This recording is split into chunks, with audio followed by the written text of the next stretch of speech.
Good evening and salutations, my Y&R fans. This episode was it was definitely something else. Some of this stuff was questionable. Okay, so take the meeting with Victor and Audra Charles. At first, for the most part, it seemed like he was kind of putting her on notice as far as um I thought he was going to be like, "Hey, listen, I get it. You're in charge of Newman Media for right now, but just know it's temporary. It's not, what I'm saying? Like, family's first, and that's just how it's going to be." But all she really does is somewhat give her a warning about Adam. There's one part where he asked her, did you meet up with him or whatever? And she was like, yeah, I sought him out or whatever, at the bar or whatever. And he was like, did you really? Like, did you really think that was a chance encounter? And I'm like, well, yeah. I mean, there's no way that he could have knew that she was always, that she was upstairs, that she was staying there, that she would come down there at some point in time. Like, there was no way that he could have knew that. And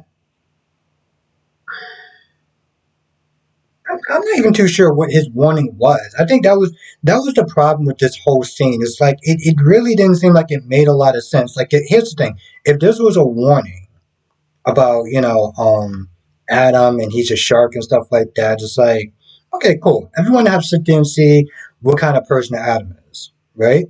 But here's the thing, though: Archer's a new player. Okay, we don't know much about Archer Charles. We really don't. Um, which kind of sucks because it doesn't exactly make her a fleshed out character. But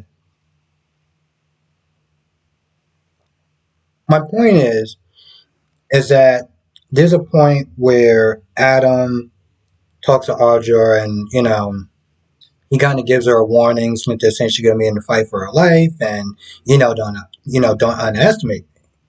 I'm like, yeah, but you shouldn't underestimate her either, because nobody knows.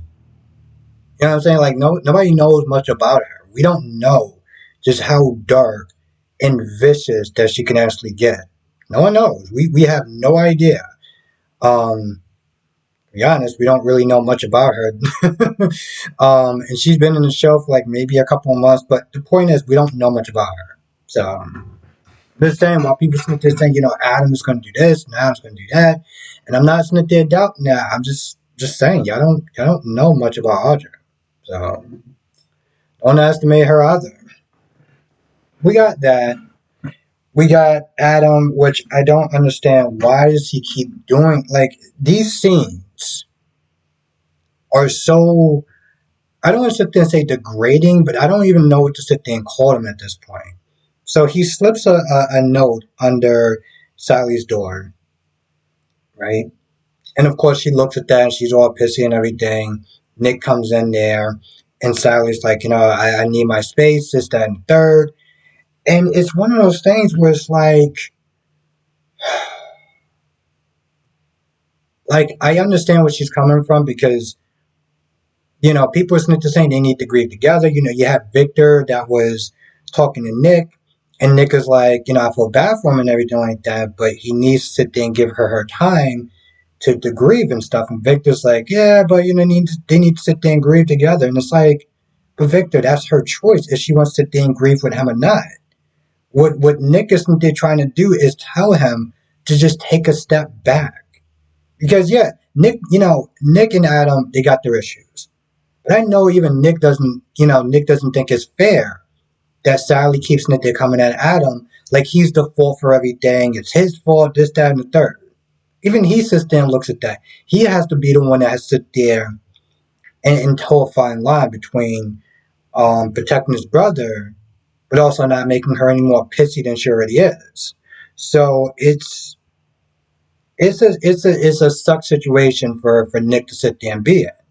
And what Victor Smith asked Nick to do is to work at McCall to really help his brother out. Basically, Smith is saying that Victoria doesn't need him anymore, but Adam does, and I agree with that. I know you say he wanted to come back there for for the for family and this, that, and third. But right now, Victoria's just out of pocket in so many different ways. That's like it's like she thinks she's a big girl, she can handle this. Okay, fine, cool. You don't need your brother to sit there and whatever. Fine, work at McCall. It will give them a chance to sit there and bond, and he can really help her out. I mean, he can really help Adam out. Um, with the whole business and stuff like that. Somebody be watching his back and to make sure he doesn't go off the rails. Um, I don't know much about this guy's business acumen or anything like that. And when it comes towards Y&R, they rarely show any sort of like business dealings because they rather talk about it than actually show it. But whatever. So you got that going on. You got Chelsea that came back and is all apologetic towards. I mean, not Chelsea. Well, Chelsea, no, Chloe is all apologetic towards Chelsea, which I feel like this apology, this whole "I'm so sorry for being a crappy friend," is like a couple of months too late. Like in all reality, it's a couple months too late. Now I don't know what's going on with the actress or the contracts or anything like that behind the scenes. Whatever it was, this is what makes it seem so out of pocket. It's like, all right, cool. We had to sit there and try to find some way for her to be there. And after she finished talking to Sally, and Sally wants to sit there and either take a step back or whatever. I'm not even too sure what she's doing. One point she wants to sit there and take a step back. Next minute she's sitting there, shooting up ideas with her about different designs and office space and stuff like that. So I have zero idea what's going on with Sally. But again, this apology just seems like it just comes out of left field. And of course, Chelsea is weighing her options because Chelsea is with Billy, and of course Daniel comes in with the numbers. You're like, oh, your idea is doing really well. You're getting positive buzz, reviews, and stuff like that. And then Summer comes in out of nowhere, and Summer's like, oh, I want you to work at me. I want you to work with me for Marquetti, whatever. Um, Saying that there's a spot that opened up. She's going to be moving up, so Chelsea would sit there and take her spot. And Daniel's like, are you seriously gonna sit there and start poaching my talent? I guess that's literally what she's sitting there doing. I feel like this is part of her spiraling process, right? Part of her whole spiraling process. And so they go and they talk. Billy's not too happy because he's the last to know, and he's supposed to sit there and be Jack's right hand man. Finding out that Kyle was forced to step down, which again is just completely asinine. But whatever. I guess we could sit there and give Barbie her little consolation prize. So sure, you got that going on. You got Audra sitting there getting flowers and jewelry and everything like that. And Summer, she's about to go upstairs and she turns around and she looks, and I'm just like, Summer, why? Like, have you never seen flowers before? Have you never seen another woman with like flowers and goodies or whatever? Like, I don't understand. Like, why are you staring at her? It's just weird. So they start talking about it, um, and of course, she talks about her new position. Interim CEO or CEO, whatever the hell they want to call it. Now, throughout this conversation, towards the end, when she goes back upstairs or whatever, and all the only thing that Audra said was, "Oh, I didn't know you were there staying here." And Summer's like, "Yeah, it's temporary, just like your position." Now, well, I did laugh. I did laugh, and I did think about so many different memes. Like one of the memes I thought about was we have a group of guys or whatever, and one person jumps back or whatever. Like I thought about that meme because it was just like that was so out of pocket and so unnecessary. The only thing that she said was, "Oh, you're staying here?" Now, maybe the reason why she said that because she was jealous of the fact that this woman's need to get attention. from some man or whatever, flowers and gifts and stuff. Meanwhile, her ass got kicked to the curb and is staying in a hotel. So maybe she felt there was a need to sit there and give that burn.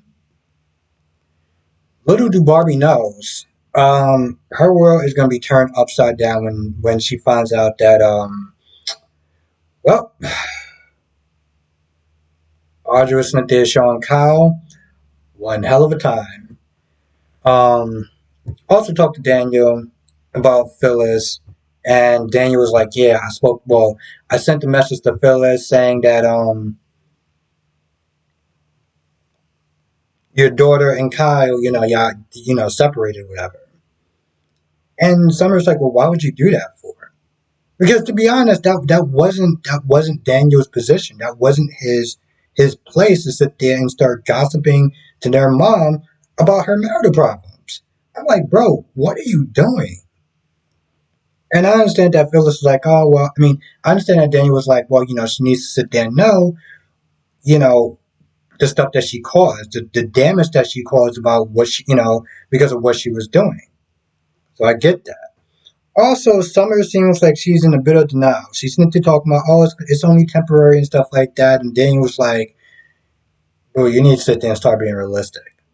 I mean, I get it. It could be temporary or it could be permanent. Now, Summer was like, well, why would you sit there? Summer, in a lot of ways, has acted like her mother.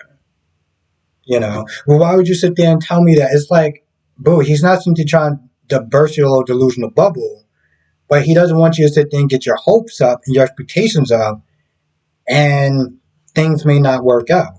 He's sitting there trying to be, quote unquote, a protective brother. So why would he sit there and lie to you for? Why would he sit there and lie to you and give you false hopes? Like, yeah, yeah, yeah, it'll wind up working out. My dude kicked you to the curb with no hesitation after stuff that apparently you've forgiven him for. You really think that he actually wants to try to work things out? Like, seriously, at some point, you guys sit there and start having your brain come back to reality.